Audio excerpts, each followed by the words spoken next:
The Grandview ballroom glittered like a jewelry box someone had shaken and forgotten to close. Crystal chandeliers threw fractured light across marble floors. Silk gowns whispered against polished shoes. The air smelled of champagne and expensive perfume and old money. Maya Thornton stood near the champagne tower, emerald green dress catching the light just right. She held her clutch with both hands. Watched the room move around her like a carefully choreographed dance she hadn't been taught. Then came the snap fingers, sharp, impatient excuse. Me. The voice cut through conversation like scissors through ribbon. You, yes, you. Maya turned. A woman in ivory silk strode toward her. Blonde hair swept into a flawless chignon. Diamonds at her throat caught the light with every step. Her smile didn't reach her eyes. I need 3 glasses of champagne, the woman said. Not asked, stated. And make sure they're from the top tier. The bottom ones have been sitting too long. The conversations around them stuttered, stopped. The silence spread outward like ripples on water. Maya didn't move. The woman's smile thinned. Did you hear me? 3 glasses now. I'm not staff, Maya said quietly. The woman's eyes traveled down Maya's dress, back up to her face. Her expression shifted, annoyance to something colder. Then why are you standing there like you're waiting for instructions? Maya felt every gaze in the room settle on her skin. Heavy, assessing, waiting. I'm a guest, Maya said. The woman laughed, light, musical, cruel. Of course you are. 6 hours earlier, Maya had stood in her apartment overlooking Central Park, holding the emerald dress against her body. Sunlight poured through floor-to-ceiling windows. The city hummed 23 floors below. Wear something that makes them remember you're in the room, her agent had said when the invitation arrived. Dr. Maya Thornton, guest of honor. Metropolitan Medical Advancement Gala. Black tie guest of honor sounded important. It sounded like a rival. Maya's reflection showed a woman who'd earned every degree on her wall. Johns Hopkins. Residency at Mass General. Now head of trauma surgery at Columbia Presbyterian. 36 years old. No time for galas, usually. But this one mattered. The Hastings Foundation was honoring her work, a revolutionary technique she'd developed for treating penetrating brain trauma. Soldiers were walking who shouldn't be. Children were laughing who should be dead. The foundation wanted to fund her next research phase.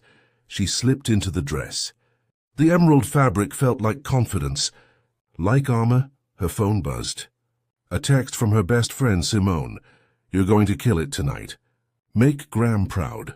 Graham, Maya's grandmother. Dead 5 years now, but still present in every decision Maya made. Graham who'd cleaned houses for families like the Hastings. Who'd taught Maya to stand straight, speak clearly, never apologize for taking up space. Dignity doesn't come from where you stand, Graham used to say. It comes from how you stand. Maya fastened her grandmother's pearls around her neck. Simple, real, not like the stones she'd see tonight. The invitation sat on her counter. Thick cardstock, embossed lettering. Her name spelled correctly. She'd checked 3 times. Something about it felt off. A whisper at the back of her mind she couldn't quite hear. She ignored it. Applied lipstick. Called a car. The gala unfolded exactly as Maya expected. Valet parking. Red carpet. Photographers who looked through her until someone said her name. Then cameras suddenly awake. Inside, the ballroom swallowed sound and gave back only beauty. Maya checked in at the registration table. The volunteer, older white woman, kind smile, found her name immediately. Dr. Thornton, we're so honored you're here. Your table is number 7. That's right up front. Table 7 sat near the stage. Place card with her name in calligraphy. She recognized the other names. Hospital administrators, foundation board members. Empty chairs waiting to be filled, she mingled. Accepted congratulations. Smiled until her face hurt. Tried to ignore the pattern she'd learned to see. Conversations that died when she approached. Glances that lingered too long. Questions about where she trained, as if her face didn't match her credentials. Then she stepped away from her table. Needed air. Found herself near the champagne tower instead. Victoria Hastings appeared like bad weather, sudden and impossible to ignore. Maya recognized her from the Foundation's website. Board member. Old money. The kind of woman who wore wealth like skin, excuse me? Snap, snap. Yes, you. Maya turned, confused. I need 3 glasses of champagne. And make sure they're from the top tier. The room's attention swung toward them. Heavy, immediate. I'm not staff, Maya said. Victoria's eyes traveled down her dress. Assessed. Dismissed. Then why are you standing there like you're waiting for instructions? I'm a guest, Victoria laughed. The sound carried. Nearby conversations stopped. Guests turned. Camera phones lifted slightly, then lowered. No one wanted to be seen recording, but everyone wanted to see. A guest. Victoria's voice dripped amusement. How progressive of the Foundation.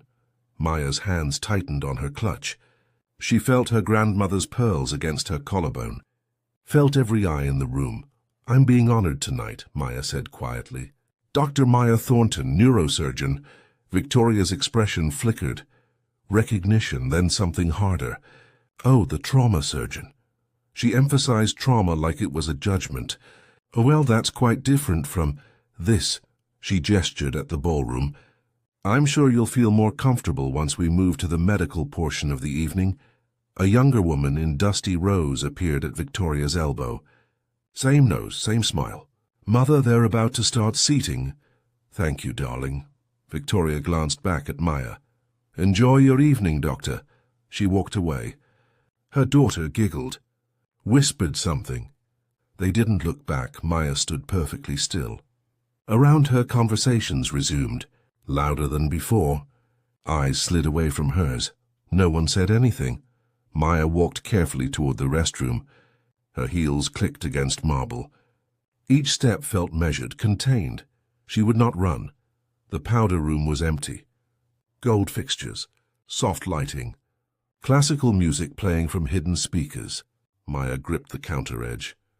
Stared at her reflection. The emerald dress suddenly felt wrong. Too bright, too much. Like she'd worn a costume to a funeral. Her hands trembled. She pressed them flat against cool marble until they steadied. This wasn't new. This was just louder, more public. More expensive than usual. She thought of Graham, who'd been called girl by employers until she turned 60, who'd entered houses through back doors, who'd packed Maya's lunch every day in brown paper bags because you need to remember where you come from, baby, but you don't have to stay there. Graham would have stood taller. Smiled wider. Made Victoria feel small without saying a word. Maya's phone buzzed. A text from an unknown number. You don't know me, but I know what they did, and I think you should too. Below the text, an attachment. Encrypted files. Maya's finger hovered over the download. The bathroom door opened. 2 women entered, saw Maya, conversation dying mid-sentence. They moved to the far sinks. Maya pocketed her phone. Reapplied lipstick. Left. 28 years ago, Maya's grandmother worked for the Whitmore family in Charleston. Big house, bigger secrets. Graham cleaned their rooms, washed their sheets, served their meals. Invisible labor. Essential and unseen, but Graham saw everything. Watch how people act when they think nobody's looking, Graham told Maya once, walking home from the Whitmore house. Maya was 8, holding Graham's hand, asking why she had to work so hard. That's when you see the truth. Graham taught her to observe, to notice what people said versus what they did, who they were in public versus behind closed doors. Those lessons made Maya good at diagnosis, brilliant at reading symptoms others missed. A patient's micro-expression revealing pain they couldn't articulate. A family member's hesitation indicating hidden information. Observation became survival, then skill, then career. 3 years ago, Maya treated a patient in the ICU. Richard Hastings, Victoria's husband. Severe car accident, trauma to the frontal lobe. Maya performed emergency surgery. Saved his life. During recovery, Richard talked. Anesthesia made people honest. They said things they'd never say awake. Richard talked about money, about moving funds, about charity donations that never reached their destinations, about board meetings where they laughed about those people who'd never know the difference. Maya documented everything. Standard protocol. Patient statements sometimes revealed important medical history, but these statements revealed something else. She filed the notes. Forgot about them almost until tonight, until Victoria's voice saying trauma like a curse, until that text message with encrypted files. Maya stood outside the ballroom, pulled out her phone, downloaded the attachment financial records.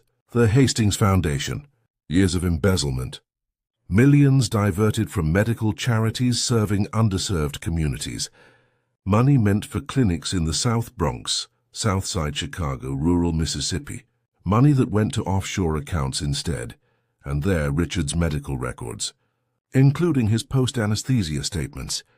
Everything Maya had documented, the whistleblower had found her, used her notes, built a case. Maya's hands shook, this time not from humiliation. From rage, Maya scrolled through the files. Each page another betrayal. Grant applications denied while foundation executives bought vacation homes. Medical equipment requested by underfunded hospitals, while the Hastings family donated money to museum wings with their names on plaques. Her grandmother's voice. Watch what they do when they think nobody's looking. Maya had looked, had documented, had filed it away. The text came again. They've been stealing for 7 years, from communities that look like yours. I have everything, but I need someone credible to release it. Someone they already dismissed, someone who has nothing left to lose tonight. Maya's heart hammered. She thought about walking away, getting in a car, going home, forgetting this. But Victoria's laugh echoed in her memory. That casual cruelty, the way she'd said trauma, the way the room had watched and said nothing, the way this probably happened to others, would happen again. Maya typed back, "What do you need me to do?" The response came immediately. Confront her. Record it. Make her show herself. I'll handle the rest. Who are you? Someone she fired for asking questions. Someone she underestimated. Like you. Maya stood in the corridor. Chandeliers glittered overhead. Inside the ballroom they were calling guests to be seated. Her name would be called soon. Guest of honor. She looked down at the emerald dress, touched her grandmother's pearls. Graham had been invisible, had cleaned up other people's messes, had smiled while being dismissed. Maya didn't have to be invisible. Not anymore. She opened her phone's camera, checked the angle, hit record, slipped it into her clutch with the lens exposed, then walked back into the ballroom. Victoria sat at table 1, front and center, her daughter beside her. Her husband speaking to someone important. Maya walked directly to their table. Victoria looked up. Surprise flashed across her face, then disappeared behind practiced politeness. "Dr. Thornton, shouldn't you be finding your seat?" "I need a moment of your time," Maya said. Her voice carried across nearby tables. "Steady, clear, I'm quite busy. It's about your foundation, and where the money actually goes." The tables around them went quiet. Victoria's smile froze. "I'm sure I don't know what you mean." Victoria glanced at her husband. He wasn't listening. He was draining his second scotch. "I treated your husband 3 years ago," Maya said, "after his accident. He said some interesting things during recovery." Victoria's face paled, just slightly. "Patients say all sorts of things under anesthesia. Surely you know that's not admissible for anything." "Medical documentation is always admissible." Maya pulled her phone from her clutch, kept it recording, especially when it corroborates financial records. Victoria stood, stepped closer. Her voice dropped to a hiss. "You have no idea who you're dealing with. Victoria Hastings, board member of a foundation that's embezzled $7.3 million from medical charities." Maya didn't whisper. "I know exactly who you are. You'll never work again. I'll make sure of it. One word from me and every hospital in this city will—" "What?" Maya interrupted. Refuse to hire the neurosurgeon who saved your husband's life. The one being honored tonight? The one with the press watching? Victoria's eyes narrowed. No one will believe you. A disgruntled diversity hire with delusions of mother. Victoria's daughter touched her arm. Warning. But Victoria shook her off. You people always think you're entitled to everything. To our spaces, our money, our respect. Phones came out now. No one hiding it. Recording openly. Maya felt calm settle over her like cool water. This was it. This was Victoria showing herself. Your spaces? Maya repeated. This gala is honoring my medical research, my work, my achievements. Victoria laughed, bitter, sharp. Please, they're honoring you because it looks good, because diversity sells. You think you earned this? The words hung in the air, poisonous, undeniable. Richard Hastings stumbled toward them. Drunk, didn't recognize Maya. Victoria, darling, we need to talk about the quarterly reports. The auditor keeps asking about the... Victoria grabbed his arm too hard. Not now, Richard. But the transfers from the community health grants... Richard, not now. He blinked at Maya, squinted. Don't I know you? You should, Maya said quietly. I saved your life. Recognition dawned slowly across Richard's face. Then fear. He looked at his wife. Victoria. What did you say to her? Nothing that matters. Victoria turned to Maya. Give me your phone. Excuse me? For your phone now. Victoria's voice shook. Not from fear, from rage. I don't get to record private conversations. We're in a public venue, Maya said. Victoria lunged, fast, desperate, grabbed for the phone in Maya's hand. Maya stepped back. The phone slipped, tumbled, struck marble with a crack that echoed. The screen shattered into spiderwebs. Victoria stepped on it deliberately, ground her heel down, picked up the broken pieces. Oops, how clumsy. Cameras flashed. Guests gasped. Security moved closer. Victoria smiled. I think you should leave, Dr. Thornton, before this gets worse. Maya looked at the broken phone, at Victoria's triumphant face, at the crowd watching. Then Maya smiled. That was just a copy, she said quietly. Victoria's smile faltered. What? The files, the recordings, everything. Maya's voice stayed soft, deadly. Already uploaded, already sent, already in the hands of people who'll know what to do with them. You're bluffing, am I? Maya glanced at her watch. In 6 hours, every major news outlet in this city will have documentation of exactly where your foundation's money goes. And where it doesn't. Victoria's face drained of color. You can't... I already did. Maya met her eyes. You dismissed me. Humiliated me. Because you thought I was powerless. She paused. That was your mistake. Security reached them. A hand on Maya's elbow. Ma'am, we need you to leave. Maya didn't resist. Let them escort her toward the doors. The crowd parted. No one met her eyes except one man. Near the back, young, black, holding his phone up, recording everything. He nodded once. Message received. At the exit, Maya turned back. Found Victoria in the crowd. Victoria was on her phone now, frantic. Calling someone. Too late, Maya thought. Way too late. The doors closed behind her. Rain had started falling. Maya stood on the street in her emerald dress, alone but not defeated. Her real phone buzzed in her clutch, the one Victoria hadn't grabbed. A message from that unknown number. Files scheduled for midnight release. The Champagne Tower moment is going viral already. Someone recorded everything. Get ready. This is about to explode. Maya looked up at the rain. Let it hit her face. Graham's voice in her memory. Dignity doesn't come from where you stand. It comes from how you stand. Maya stood straight. Walked to the curb. Called a car. Behind her, through the ballroom windows, she could see chaos beginning. Victoria gesturing wildly. Richard being pulled away. Security speaking into radios. Maya got in the car. Gave her address. 6 hours until midnight. 6 hours until the truth. The car pulled away from the curb. Maya watched the Grandview ballroom shrink in the rearview mirror. Golden light spilling from windows. Beautiful people inside doing beautiful things. She'd been thrown out, escorted, dismissed. Her phone, the decoy, was destroyed. Her dress was damp from rain. Her grandmother's pearls felt suddenly heavy. The driver didn't ask questions. The silence pressed against her ears. Maya's real phone buzzed constantly. Texts from colleagues who'd seen clips online already. What happened?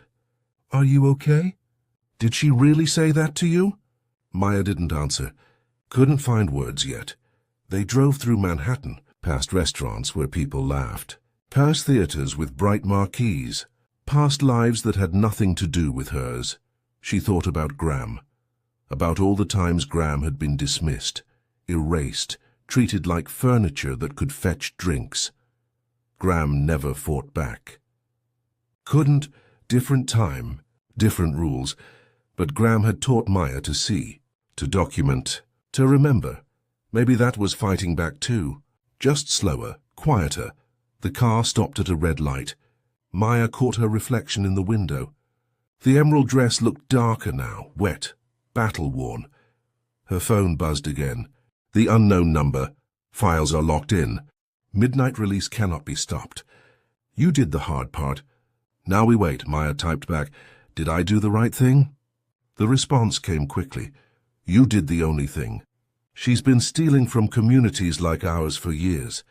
Tonight it stops. The light turned green. The car moved forward. Maya touched her grandmother's pearls. Thought about all the people Victoria had stolen from. Clinics that closed. Equipment never bought. Children who didn't get treatment. She'd done the right thing. She just had to survive until midnight. Maya didn't go home. Couldn't sit in her apartment watching the clock. Instead, she gave the driver a different address. A 24-hour cafe in the West Village. The kind of place where nobody looked twice at a woman in a gala dress drinking coffee at 10 p.m. She ordered black coffee, opened her laptop, connected to the cafe's Wi-Fi. The files were there, uploaded to a secure server, scheduled for simultaneous release to the New York Times, Washington Post, CNN, MSNBC, and 20 medical ethics boards. But that wasn't enough. Maya opened a separate folder. The video from tonight. Someone had already posted a clip. 30 seconds of Victoria mistaking her for staff. It had 15,000 views, growing fast, but they didn't have context. Didn't know why it mattered. Maya started writing. A statement. Her name at the top, her credentials. Then the story, not just tonight, everything. Richard's post-operative confession, the financial records, the pattern of theft. 7 years of stealing from the very communities the foundation claimed to serve. She wrote about her grandmother, about invisible labor, about women who cleaned houses and raised other people's children and never got to fight back.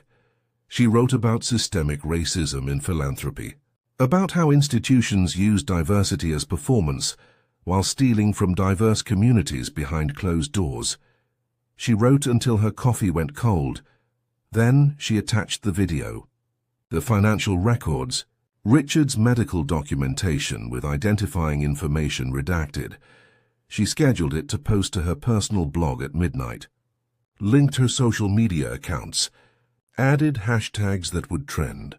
The whistleblower texted, "You're not just releasing files, you're telling a story." That's perfect. People remember stories.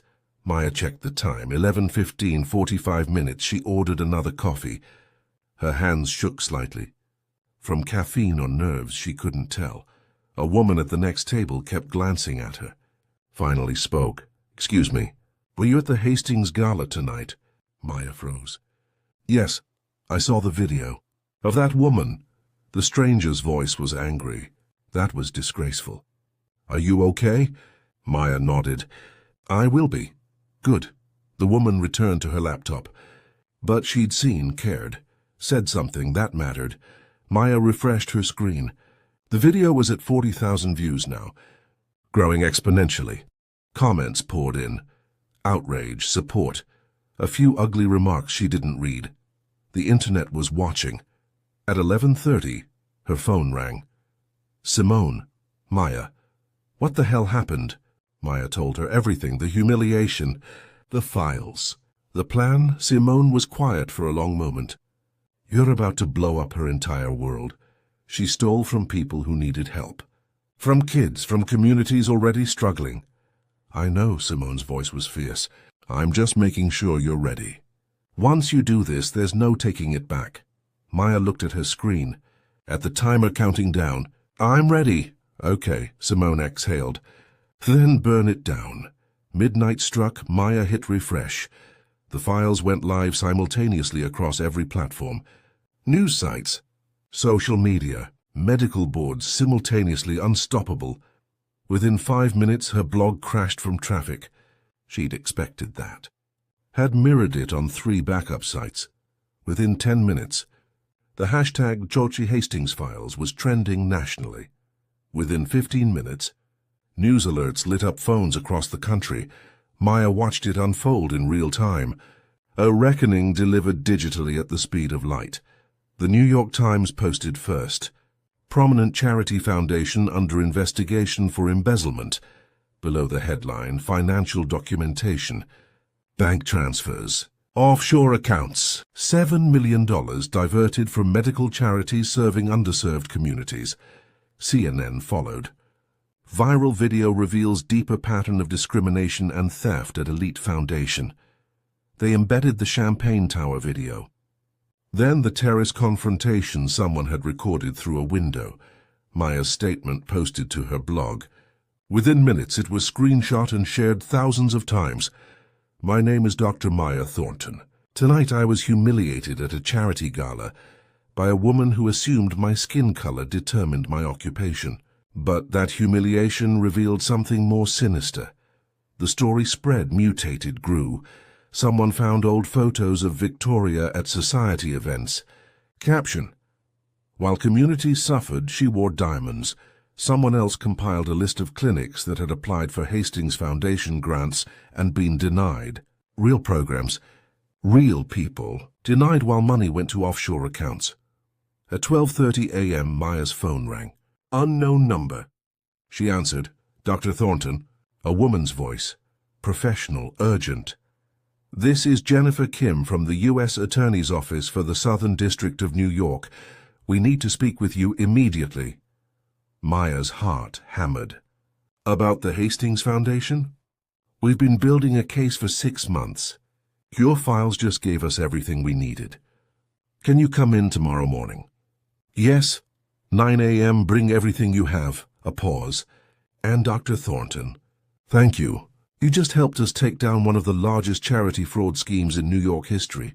Maya hung up, stared at her phone. It was working. Actually working. At 1 a.m., news vans appeared outside the Hastings mansion in Westchester. Cameras captured Victoria being escorted inside by federal agents. Her face was visible for just a moment. Shock, fear. The look of someone whose world was ending. Maya felt no satisfaction. Just exhaustion. Just relief. At 2 a.m., hospital administrators started releasing statements. We had no knowledge of financial impropriety. We are cooperating fully with investigations. Dr. Thornton's work speaks for itself. At 3 a.m., the medical board suspended the Hastings Foundation's charitable status pending investigation. At 4 a.m., Richard Hastings was arrested at his office trying to shred documents. At 5 a.m., Maya's phone wouldn't stop ringing. Interview requests, speaking opportunities, book deals. She turned it off, closed her laptop, walked out into the New York dawn. The city was waking up. Delivery trucks, early commuters, street vendors setting up, normal life continuing.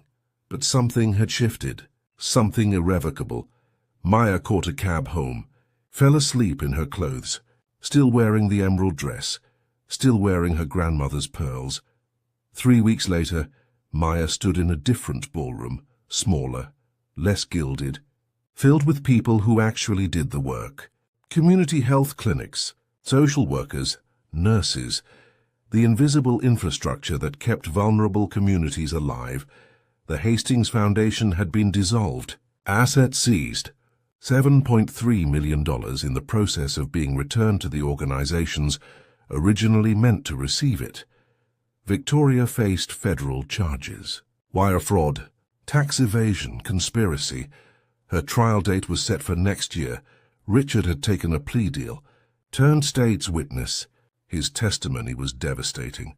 Maya had been invited to speak, not as guest of honor, as partner, as witness. As proof that speaking up mattered, she wore the emerald dress again, cleaned, repaired, the same dress Victoria had judged her in, but it felt different now. Not armor, not costume. Just cloth, the pearls, though. Those still meant everything. She took the podium, looked out at faces that reflected hers. Brown, black, Asian, indigenous, every shade of struggle and survival. My grandmother cleaned houses for families like the Hastings, Maya began. She was invisible to them. Essential but unseen, she told Graham's story. Her own story. The night at the gala, the moment she decided enough was enough. I'm not a hero, Maya said. I'm just someone who got tired of watching theft disguised as charity. Racism disguised as surprise. Cruelty disguised as confusion. Applause rippled through the room. Not polite, genuine. The money is being returned. The work continues. But this isn't over. Maya's voice strengthened. Every foundation, every charity, every institution that uses diversity as performance while harming diverse communities, you're on notice. We're watching. We're documenting. And we're not staying silent anymore. Standing ovation. Maya let it wash over her. Felt her grandmother's presence in the pearls against her skin. After the event, a young black girl approached. Maybe 10 years old. You're the lady from the video. Maya knelt down. I am. My mom says you're brave and your mom is kind, but I was scared the whole time. The girl thought about that. But you did it anyway? Yeah, I did it anyway. The girl smiled. Hugged her. Ran back to her mother. Maya stood. Looked at her phone. Messages from former colleagues who'd ignored her that night. Apologies she wasn't sure she'd accept. Invitations to boards and committees and panels. She'd changed her voicemail to something Graham used to say, "Speak your truth. The right people will listen." 6 months after the gala, Maya drove to Charleston, to the church where her grandmother's funeral had been held. The same church where Graham had brought her every Sunday as a child.